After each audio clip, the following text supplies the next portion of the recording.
overcrowded refugee camps lacking basic necessities like food, shelter, and healthcare. The psychology and strength of enduring such conditions, compounded by the trauma of displacement, has led to an increase in mental health crises, including suicide.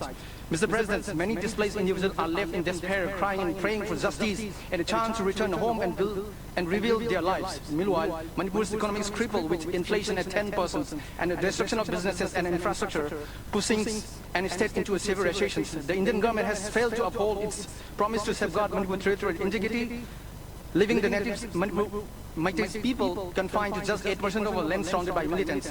I urge the councils to provide financial assistance for the displaced people and mediate with the Indian government to ensure their safe return with dignity and the protections of Manipur territorial integrity. I thank you, Mr. President.